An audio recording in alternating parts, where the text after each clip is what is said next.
1 Samuel chapter 2. Then Hannah prayed and said, "My heart rejoices in the Lord. In the Lord my horn is lifted high. My mouth boasts over my enemies, for I delight in your deliverance. There is no one holy like the Lord. There is no one besides you.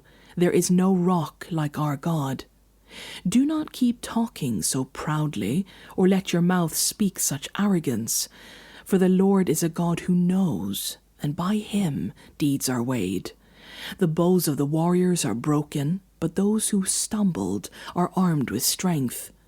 Those who were full hire themselves out for food, but those who were hungry are hungry no more. She who was barren has borne 7 children, but she who has had many sons pines away. The Lord brings death and makes alive. He brings down to the grave and raises up. The Lord sends poverty and wealth. He humbles and he exalts. He raises the poor from the dust and lifts the needy from the ash heap. He seats them with princes and has them inherit a throne of honor. For the foundations of the earth are the Lord's. On them he has set the world. He will guard the feet of his faithful servants, but the wicked will be silenced in the place of darkness. It is not by strength that one prevails. Those who oppose the Lord will be broken. The Most High will thunder from heaven. The Lord will judge to the ends of the earth. He will give strength to his king and exalt the horn of his anointed. Then Elkanah went home to Ramah, but the boy ministered before the Lord under Eli the priest.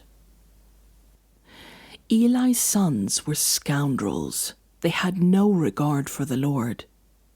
Now it was the practice of the priests that whenever any of the people offered a sacrifice, the priest's servant would come with a 3-pronged fork in his hand while the meat was being boiled, and would plunge the fork into the pan or kettle or cauldron or pot.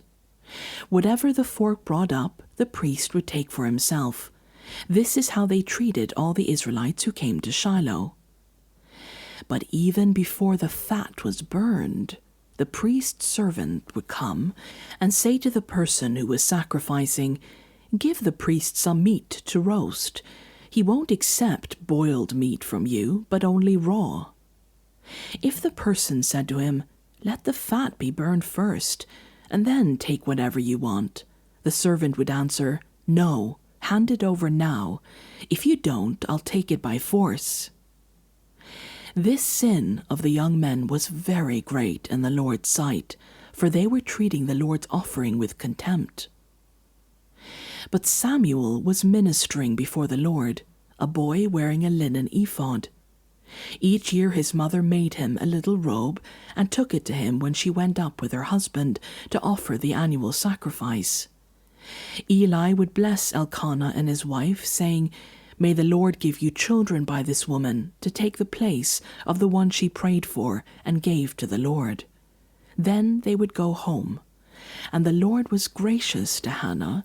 She gave birth to 3 sons and 2 daughters. Meanwhile the boy Samuel grew up in the presence of the Lord. Now Eli, who was very old, heard about everything his sons were doing to all Israel, and how they slept with the women who served at the entrance to the tent of meeting. So he said to them, "Why do you do such things? I hear from all the people about these wicked deeds of yours. No, my sons, the report I hear spreading among the Lord's people is not good. If one person sins against another, God may mediate for the offender. But if anyone sins against the Lord, who will intercede for them?" His sons, however, did not listen to their father's rebuke, for it was the Lord's will to put them to death.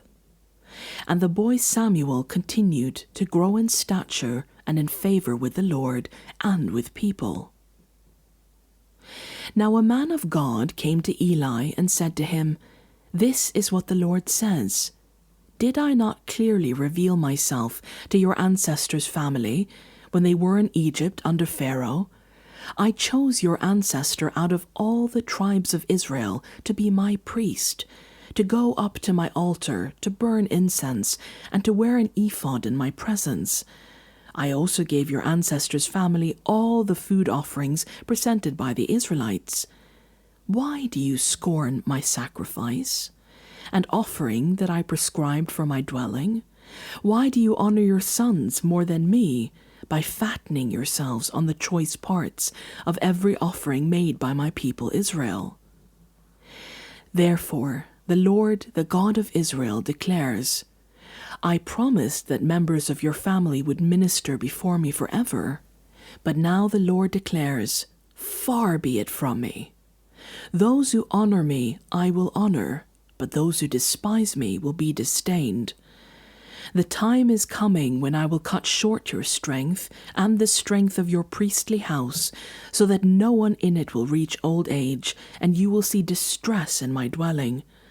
Although good will be done to Israel, no one in your family line will ever reach old age. Every one of you that I do not cut off from serving at my altar, I will spare only to destroy your sight and sap your strength, and all your descendants will die in the prime of life. And what happens to your 2 sons Hophni and Phinehas will be assigned to you. They will both die on the same day. I will raise up for myself a faithful priest, who will do according to what is in my heart and mind. I will firmly establish his priestly house, and they will minister before my anointed one, always. Then everyone left in your family line will come and bow down before him for a piece of silver and a loaf of bread, and plead, appoint me to some priestly office, so I can have food to eat.